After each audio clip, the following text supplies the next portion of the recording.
All right, so let's dive into this whole idea of adaptive asset investing. It seems like you're looking to take your trading to the next level, really moving beyond that set it and forget it type of approach. Yeah, for sure. It's really about, recognizing that the market, it's this dynamic thing that's always, changing. But what's wrong with the traditional set it and forget it in the first place? So, like, the thing is, traditional strategies, buy and hold, that kind of thing, they often rely so much on historical data. And that data might, it might tell us about long-term averages, but it doesn't really tell us what's happening in the market right now. So you're saying those long-term averages, they could be misleading. Exactly, yeah. Like they smooth out, Uh, all the big peaks and valleys that happen in those periods. And to be honest, most of us, we're not investing for 200 years, right? Right, right. I mean, clinging to that idea that stocks always outperform bonds, that's a trap, especially in a volatile market. Definitely. So how do we adapt then? What's the alternative? Adaptive asset allocation, or AAA. It's all about being nimble, responsive to market changes. Think of it like having a high-performance race car, but you've got this really skilled driver, someone who can adjust to, every twist and turn of the track. Okay, I like that analogy. So instead of like sticking to a predetermined course, we're constantly evaluating and we're tweaking our approach, really based on what's happening right now in real time. Precisely. It's recognizing that volatilities is just inherent to the market and learning how to use it to your advantage. Okay, so let's get specific here. How do we actually outsmart the market using adaptive asset investing? So there are four core strategies really that can kind of level up your trading game, right? Some people start with the equal weight approach, just, dividing their portfolio equally across different assets. Seems straightforward enough. Is that really a viable strategy though for, a sophisticated trader? It's a decent starting point, if you're talking about basic diversification.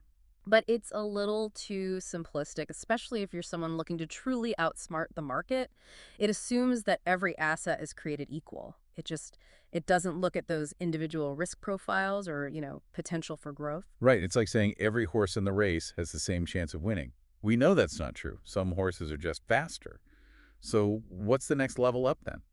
Dynamic volatility scaling. That's where things get interesting. So here, you're adjusting your exposure to risk based on the current market volatility. So when things get a little choppy, you're reducing your exposure to those riskier assets, potentially minimize those big drops. Exactly. You're basically smoothing out the ride, protecting your portfolio from those really steep declines, the kind that can really hurt your returns. That sounds a lot like the Ulcer Performance Index. Yeah. The one that measures risk-adjusted performance, looking at the depth and duration of those drawdowns. It's not just about how high your portfolio can go, but also minimizing the emotional stress of those dips that we all know happen. Yeah, for sure. And that's where dynamic volatility scaling really shines. It helps you maintain that smoother, more consistent performance, and that can be crucial for long-term success. Okay, so we're riding the waves, not getting wiped out by them. What about momentum investing? How does that fit into adaptive asset investing? Momentum investing, it's about identifying those assets that are already showing strong performance and riding that wave, that upward movement, that wave. The key is knowing the difference between like sustainable momentum and fleeting hype. Right. We don't want to just chase the latest hot stock that's going to fizzle out in a couple weeks. How do we find the assets with true lasting momentum? It requires a deep understanding of, market trends, underlying fundamentals. You need to look at things like earnings growth, market share, industry trends, to determine whether that momentum is really driven by value or just speculation. So it's not just about following the crowd, it's about understanding what's driving the crowd in the first place. What about combining momentum with other approaches? Is that a possibility? Absolutely. One really powerful strategy is combining momentum investing with dynamic volatility scaling. Okay, so we're riding that wave of momentum while also adjusting our exposure based on the market volatility. Precisely. It's like imagine you're a surfer, right? And you can not only catch the best waves, but you can adjust your stance, your balance to ride those waves with like maximum control. So we're getting the excitement of momentum, but with the stability of volatility management. That sounds pretty powerful. What if we wanted to take it a step further? Is there a way to like really fine tune this whole balancing act? Minimum variance with momentum. This strategy aims to combine high momentum assets in a way that minimizes overall portfolio volatility. So we're getting the potential for high returns without the wild ride of a typical momentum portfolio. Exactly. Think of it like a luxury sports car that has a top-notch suspension system. You can hit incredible speeds, but you still have a smooth and controlled ride. Okay, that makes sense. So we've got equal weight, dynamic volatility scaling, momentum investing, and minimum variance with momentum. These all sound great in theory, but how are they actually being used in the market today? These strategies, they're not just, theoretical concepts. Sophisticated traders, institutional investors are using them around the world. The key takeaway here is that you can apply these same principles to your own portfolio, no matter how big or small your account is. So these aren't just strategies for the big guys. Anyone can benefit from adaptive asset investing. Absolutely. It's about adapting to this ever-changing market landscape, making those informed decisions based on data and, analysis. All right, so we've seen the limitations of the traditional approach to investing, and we've introduced this concept of adaptive asset allocation. We've also outlined 4 powerful strategies that can help us, potentially outperform the market. Yeah, and now I think it's time to, dig a little deeper into each of these strategies. Let's start with that equal weight approach. While it's simple to start with, we need to understand why it's not the most effective way for, every investor. Let's break it down. Equal weight, it's basically just spreading your investments evenly across different asset classes, right? Yeah, that's it. The idea is that by not concentrating too much in any one area, you're reducing your overall risk. Sounds pretty good on the surface. What's the catch? Well, it treats all assets as equals. It doesn't consider, their individual risk profiles or potential for growth. It's like assuming all horses in a race have an equal chance of winning, when we know some are just bred for speed and stamina. So while it's a good starting point for, that initial diversification, equal weight isn't necessarily going to lead to the best performance in a dynamic market. Exactly. Especially in a market where conditions are constantly changing, you need a more nuanced approach. Okay, so if equal weight's the basic model, what's that next step up? That's where dynamic volatility scaling, or DVS, comes in. Now things are getting interesting. Let's break that down. So DVS, it's all about adjusting your exposure to different assets, based on how volatile the market is at any given time. So when things get rough, you scale back. Exactly. Imagine you're sailing a boat, right? Yeah. And the wind suddenly picks up. You wouldn't just keep all your sails up, you risk capsizing. You'd adjust your sails to match the wind's intensity, maintain control, stability. That's a great analogy. So how do you actually measure, like, how volatile the market is? There are a few ways to measure volatility, but one that's common is to look at the standard deviation of returns. Standard deviation, that sounds a bit technical. It's basically a way of measuring how much an asset's price tends to fluctuate over time. Higher the standard deviation, the more volatile the asset is. Okay, so with DVS, we're always watching that market volatility, adjusting our portfolio. What's the goal there? So there are 2 goals. First, you want to, smooth out the ride, minimizing those big drawdowns that can really hurt your portfolio. Second, and this is important, minimizing risk can lead to better long-term returns. So DVS is like having shock absorbers for your portfolio, helping you navigate those bumps in the road. That's a great way to put it. It gives us a way to quantify risk and adjust our portfolio accordingly. Okay, so we've got volatility covered. What about momentum? How do we measure that in a practical way? There are different ways to measure it, but one that's common is to look at an asset's, price performance over a recent period relative to a benchmark. So you might compare a stock's performance to the S&P 500, say, over the past 6 months or a year. Exactly. And if the stock has, outperformed the benchmark, it would be considered to have, positive momentum. Okay, so we're looking for assets that are rising faster than the overall market. But how do we know if that momentum, if it's sustainable? That's the real question. And it takes careful analysis. You got to look beyond just the price movements. You got to dig into the underlying fundamentals of that asset. So we're looking for companies with strong earnings growth, increasing market share, favorable position within their industry. Precisely. Those are the kind of factors that suggest momentum is sustainable, not just a, short-term price spike. So it's not about just chasing that hottest stock. It's about understanding why that stock is hot and whether it has the potential to stay hot. Exactly. We're looking for those companies that are really firing on all cylinders, a solid foundation for growth, not just caught up in the speculative frenzy. Okay, so momentum investing, it's not just blindly chasing returns. It's about identifying those sustainable trends and managing risk along the way. Precisely. And risk management, it's crucial. with any investment strategy, but especially with momentum investing. What are some key things to keep in mind then when it comes to managing risk in a momentum-based portfolio? First and foremost, you need an exit strategy. Knowing when to sell is crucial. Even if a stock is still going up, you don't want to be left holding the bag when that momentum Like fades. knowing when to jump off the wave before it crashes. Exactly. Second, diversification is key. Don't put all your eggs in one basket. Even if that basket's full of, high momentum stocks, spread the risk, different assets, different sectors. Right. Don't bet the farm on a single horse, no matter how fast it seems. What else is important for managing risk and momentum investing? Finally, and this is maybe most important, you got to stay disciplined. Don't get emotional. Don't chase every hot stock that comes along. Stick to your strategy, do your research, and don't be afraid to miss out on some opportunities. Easier said than done, though, right? Especially if you see others making big gains, even if it's in the short term. It is. But, remember, investing, it's a marathon, not a sprint. Slow and steady wins the race. And that emotional discipline, it's key to staying in the game for the long haul. That's a great reminder. Okay, we've covered equal weight, dynamic volatility scaling, and momentum investing. Now let's move on to that final strategy, minimum variance with momentum. What's that all about?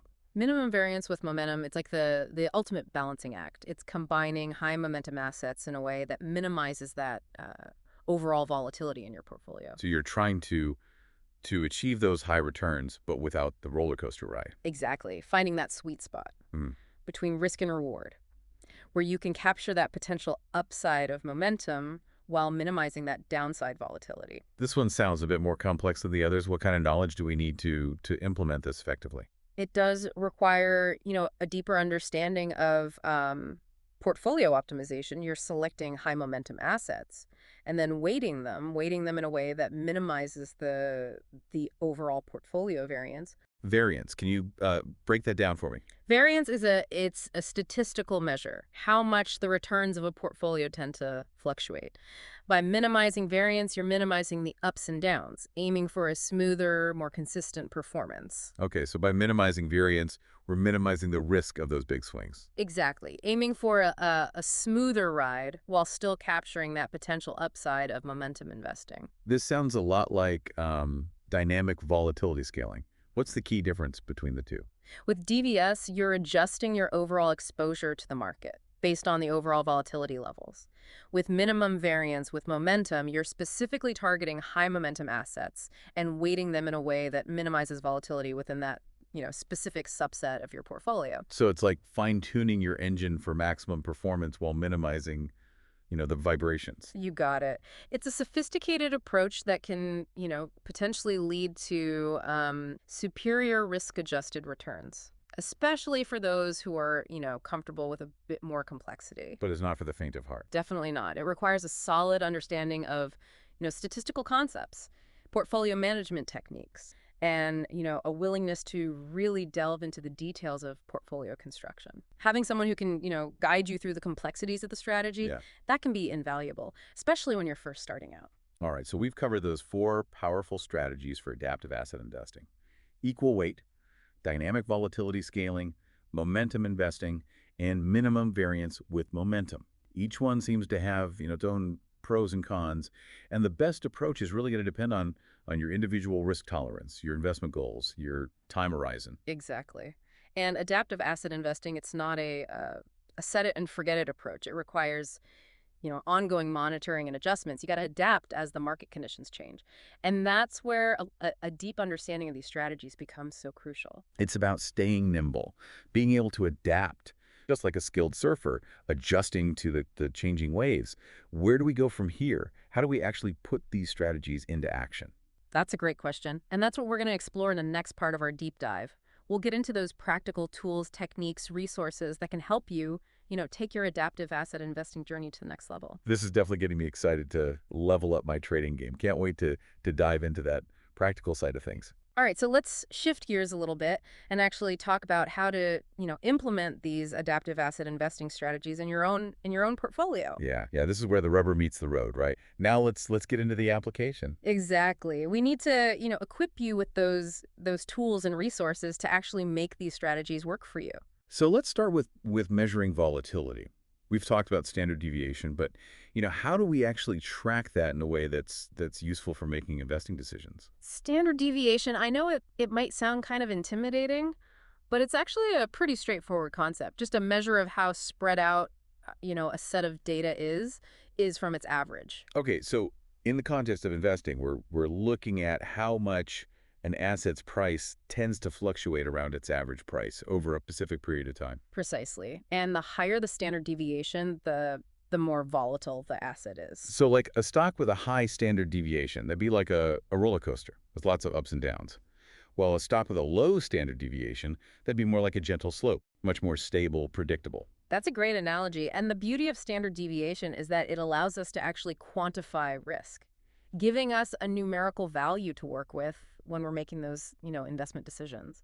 So if I've got a lower risk tolerance, I'd probably want to focus on assets with lower standard deviations. Exactly. And, if you're comfortable with more risk, then you might be willing to invest in assets with, higher standard deviations, knowing that, there's a greater potential for both gains and losses. Makes sense. So how do we actually calculate standard deviation? Do we need to break out the spreadsheets and start crunching numbers? Luckily, there are tons of online tools and software programs that can do that for you, save you a lot of time and effort. You can find it on most financial websites, trading platforms, that sort of thing. Technology to the rescue.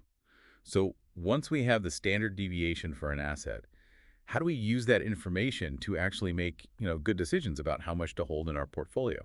That's where, dynamic volatility scaling comes in. Let's say you figured out that your risk tolerance, it allows for a maximum portfolio volatility of, say, 10%.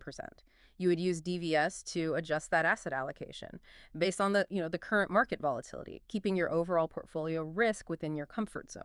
So if the market's getting more volatile, you might reduce your exposure to those high standard deviation assets to stay below that 10% threshold. Exactly. And if the market calms down, then you can increase your exposure to those, higher risk, higher reward assets, knowing that your overall portfolio volatility is still within, your acceptable range. So standard deviation, it becomes this key tool for managing volatility, Yeah. like a speedometer for our portfolio, helping us gauge the level of risk we're taking on. Yeah, that's a great way to put it. Okay, so we've got volatility covered.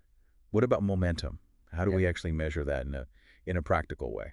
There are a few ways to measure momentum. One common approach is to look at, an asset's price performance over a recent period relative to a benchmark. So you might compare a stock's performance to, say, the S&P 500 over the past 6 months or a year. Exactly. And if that stock has, outperformed the benchmark, it would be considered to have, positive momentum. Okay, so we're looking for those assets that are rising faster than the overall market. But how do we know if that momentum is sustainable or not? That's the crucial question. And it takes careful analysis. You gotta look beyond just price movements and really dig into the underlying fundamentals of that asset. So we're looking for companies with strong earnings growth, increasing market share, a favorable position within their industry. Precisely. Those are the kinds of factors that suggest, sustainable momentum rather than just a short-term price spike. So it's not just about chasing the hottest stock. It's about understanding, why that stock is hot and whether it has the potential to stay hot. Exactly. We need to be discerning. We need to make sure that momentum is driven by, real value, not just hyper speculation. That makes sense. So are there any specific metrics or indicators that momentum investors use to kind of identify those high performing assets? Absolutely. There are a number of popular indicators that can help us kind of gauge the strength and direction of price trends. Some of the most commonly used ones include the Relative Strength Index, RSI, Moving Average Convergence Divergence, MCD, and Rate of Change, ROC. Those sound a bit technical. Can you give us a quick overview of how they work? Without getting too deep into the weeds, these indicators basically they help us visualize price trends and identify potential buy or sell signals. For example, the RSI, it measures the magnitude of recent price changes to evaluate overbought or oversold conditions. The MACD, it helps us identify changes in the strength, direction, and momentum of a trend. And the ROC, it measures the percentage change in price over a specific period. It gives us a sense of how quickly an asset is rising or falling. So these indicators, they can help us identify assets that are gaining or losing momentum, giving us those potential entry and exit points for our trades. Exactly. They can be really powerful tools for momentum investors, but it's important to remember they should be used, in conjunction with other forms of analysis, not as standalone signals. Right. We still need to understand the underlying fundamentals of the asset, make sure that the momentum is justified. Absolutely. Technical indicators, they can be helpful, but they're just one piece of the puzzle. Okay, so we've covered volatility, we've covered momentum.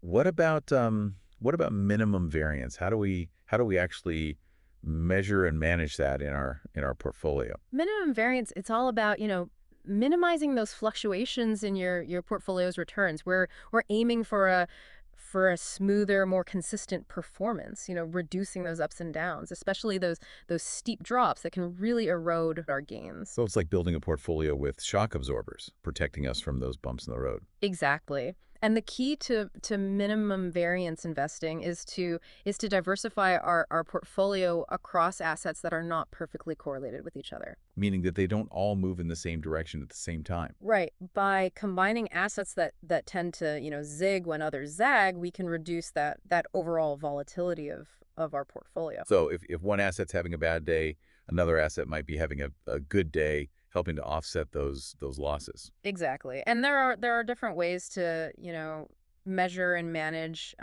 portfolio variance, but the core concept is to diversify across uncorrelated assets. So if I'm looking to implement a minimum variance strategy, are there any practical steps that I can take? First, you need to identify assets that have a low correlation with each other. You can do this using statistical tools and historical data analysis. There are even online resources that can, help you identify low correlation asset pairs. Okay, so once I've identified those assets, what's next? Then you need to figure out like the optimal weighting for each asset in your portfolio.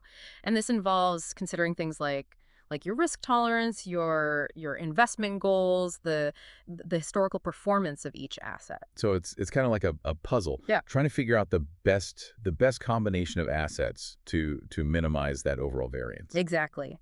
And there are software programs, online tools that can help you with this, optimization process. They can analyze historical data, run simulations to figure out that optimal weighting for each asset based on, your specific criteria. But that sounds pretty helpful, especially if you're not a math whiz. Absolutely. These tools can take a lot of the guesswork out of portfolio construction, help you create a minimum variance portfolio that really aligns with your risk tolerance, your investment goals. Okay, so we've covered the key concepts of volatility, momentum, and minimum variance.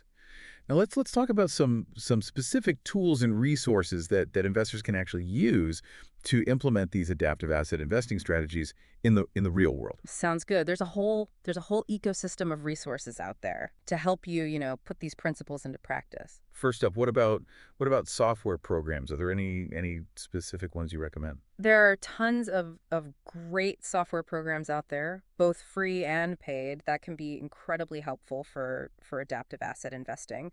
Some popular options include, Portfolio Visualizer, Morningstar, Y charts. What kind of features do these programs offer? They offer a wide range of features from back testing different strategies to calculating portfolio metrics to even automating trades. You can use them to analyze historical data, simulate different market scenarios, track your portfolio's performance over time. So they can help you with everything from research and analysis to portfolio construction and even execution. Exactly. They can be incredibly powerful tools for anyone who's serious about adaptive asset investing. But what if you're, more of a DIY investor, someone who likes to, kind of get their hands dirty, do things manually? Are there any resources for those who prefer a more hands-on approach? Absolutely. There are tons of great books and websites out there that can teach you everything you need to know about adaptive asset investing, from the basic concepts to the more advanced strategies. Can you recommend any specific books or websites? Sure. Some of the most popular books on adaptive asset investing include Adaptive Asset Allocation, Dynamic Portfolios to Profit in Good Times and Bad by William J. Bernstein, and Quantitative Momentum, a practitioner's guide to building a momentum-based stock selection system by Wesley R. Gray and Jack R. Bogle. These books provide a really comprehensive overview of, the concepts and strategies we've been talking about, Yeah. as well as practical advice on how to implement them in your own portfolio. There's no shortage of information available to help you on your adaptive asset investing journey. But let's be realistic here. This is a more complex approach than traditional buy and hold investing. What are some of the challenges that investors might face when they start down this path? One of the biggest challenges is overcoming the inertia of traditional investing. A lot of people are just used to that set it forget it approach. And it can be hard to break out of that mindset and embrace a more active and dynamic approach. It's comfortable, it's familiar, and it's what we've, been taught to do. So adaptive asset investing, it requires a willingness to challenge conventional wisdom, embrace a more hands-on approach to managing our money. Right. It requires us to be more engaged, more informed, and more proactive in our investing decisions. And that can be intimidating for some people, especially those who are used to relying on a financial advisor or just a simple buy and hold strategy. Absolutely. It takes effort, it takes time, and it takes a willingness to learn and adapt. Another challenge is dealing with the emotional ups and downs of the market. Adaptive asset investing, it requires us to be more hands-on with our portfolio, which means we're more likely to experience those highs and lows, firsthand. That's right. We're not just, passively riding the market wave. We're actively adjusting our sails. We're navigating those changing currents. And that can be emotionally taxing, especially when the market gets volatile. It's easy to get caught up in the fear and greed cycle, right? Making those impulsive decisions that we later regret. When the market's going up, we might get overconfident, take on more risk than we can handle. And when the market's going down, we might panic and sell everything, locking in losses that we could have avoided. So emotional discipline, absolutely crucial for success with adaptive asset investing. Absolutely. We need to be able to stick to our plan, even when our emotions are telling us to do otherwise. We need to be able to separate our emotions from our investing decisions and make rational choices, based on data and analysis. That's easier said than done, though, right? Especially when we're seeing our portfolio, swinging wildly up and down. It is. But remember, investing, it's a marathon. It's not a sprint. Short-term fluctuations they're inevitable, but they shouldn't derail our long-term goals. So how do we develop that emotional discipline? What are some practical tips for keeping our cool when the market gets crazy? One helpful strategy is to focus on the long term. Instead of getting caught up in the daily ups and downs of the market, remind yourself of your, overall investment goals. Why are you investing in the first place? Are you saving for retirement, buying a house, funding your child's education? Whatever those goals are, keep them front and center in your mind, and don't let that short-term market noise distract you from that long-term vision. That's a great reminder. It's so easy to lose sight of the big picture when you're bombarded with all the daily news headlines, all those market fluctuations. Exactly. Another helpful tip is to, have a clear investment plan with predefined entry and exit points.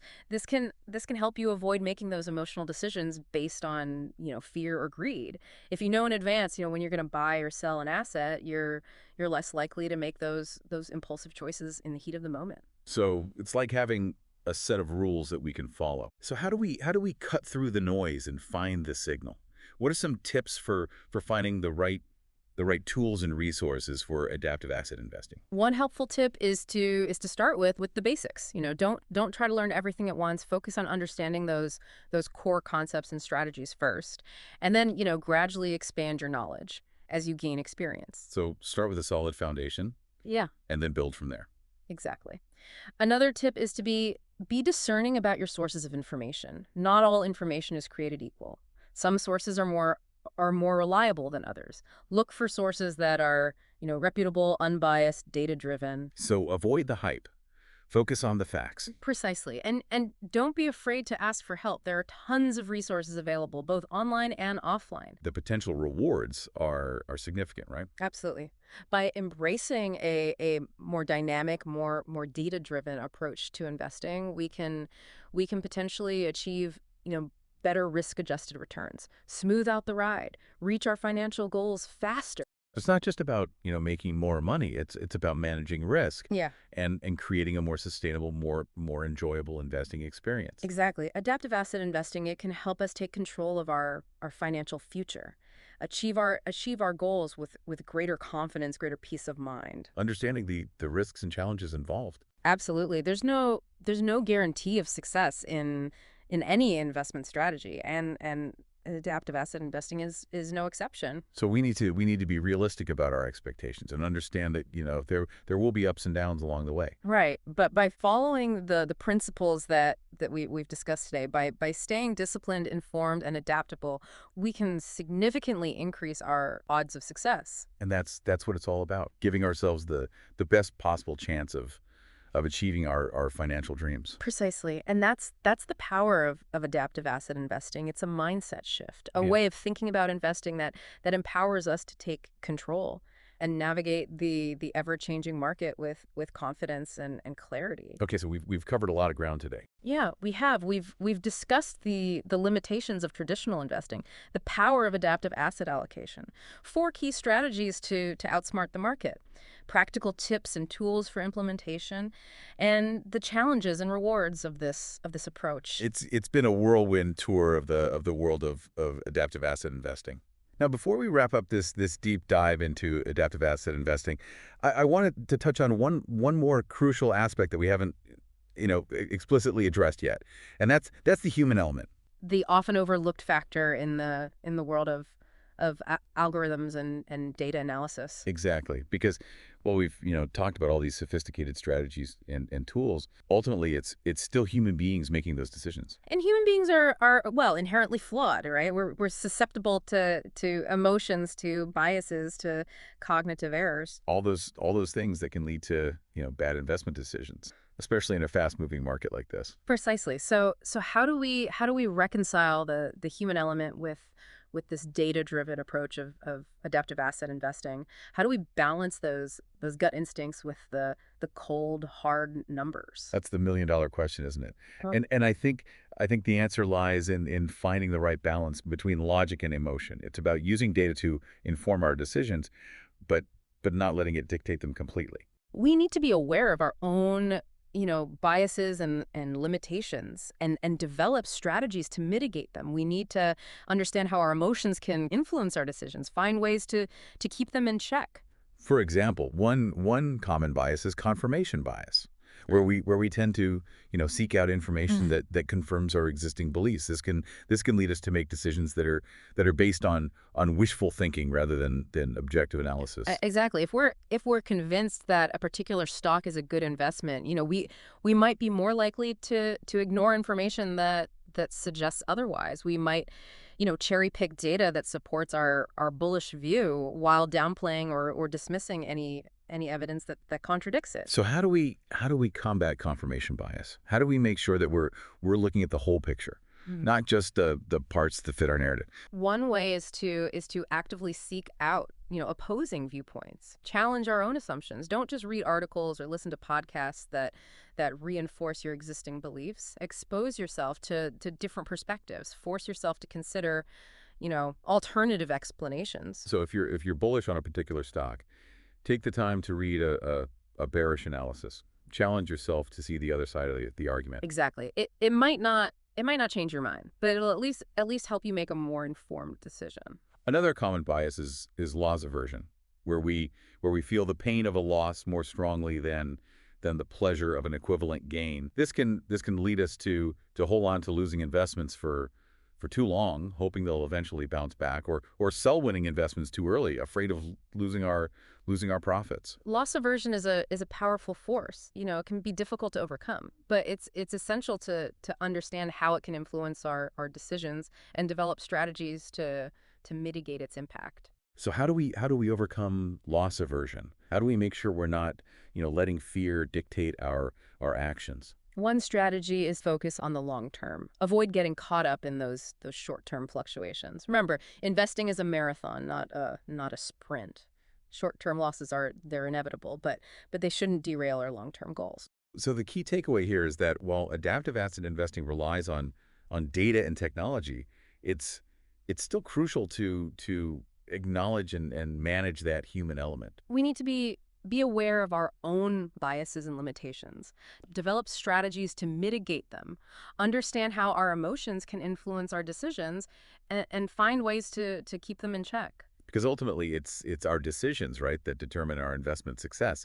We can have the best data, the most sophisticated tools in the world, but if we're not making sound decisions, we're not going to achieve our goals. And those decisions are always going to be influenced by our emotions, our experiences, our unique perspectives. So, as you embark on your adaptive asset investing journey, remember to bring your whole self to the table. Use your head. We've really dug into the nuts and bolts of adaptive asset investing. I think, it's time to maybe zoom out a little, look at the bigger picture. It is fascinating how adaptive asset investing, it's not just a set of strategies, right? It's a whole different way of thinking about investing, challenging those old assumptions about, buy and hold. It's about, being proactive, Yeah. anticipating change, constantly seeking that edge in a market that never sits still. Investors realize that the traditional playbook, it doesn't always work, especially in today's landscape. Yeah, especially with all the increasing complexity, all the volatility, the old rules that just don't apply the same way anymore. Adaptive asset investing, it's all about being ahead of the curve. It's about using every tool that we have to make, smarter, more informed decisions. We've talked about the importance of adaptive asset investing, but what does the future hold for this approach? Well, the exciting thing is that this whole field, it's constantly evolving. New technologies, new strategies, they're emerging all the time, pushing the boundaries of what's possible. It's like a living organism, constantly adapting to its environment. What are some of the trends that you're most excited about? One trend that's really compelling is the use of artificial intelligence. Machine learning in investment management, AI it's transforming so many industries, and investing is no exception. Yeah, AI seems to be, everywhere these days. How is it changing the game for adaptive asset investing? Algorithms, they can analyze these huge amounts of data. They can identify patterns, make predictions with a speed and accuracy that we as humans we just can't match. And this has the potential to really revolutionize how we approach adaptive asset investing. So it's like having a superpowered research assistant working 24/7 just for you. Exactly. AI can help us make better decisions, faster decisions. It can automate a lot of the tasks that are involved in adaptive asset investing, like portfolio rebalancing, risk management. That frees us up to focus on the big picture, the strategy, the long-term vision. Exactly. And it also reduces the potential for human error, which can be especially important in, a fast-paced market like this. So the future of adaptive asset investing, it's all about, using technology, using data to really enhance our decision making. It's about being open to new ideas, to new approaches, embracing innovation. Investing, it can be challenging, but it can also be incredibly rewarding. It's about building a better financial future for yourself and your loved ones. Absolutely. Well, this has been an incredible deep dive into the world of adaptive asset investing. And don't be a stranger. Come back, visit us again soon for more insights and strategies. And in the meantime, remember, risk happens fast. think different.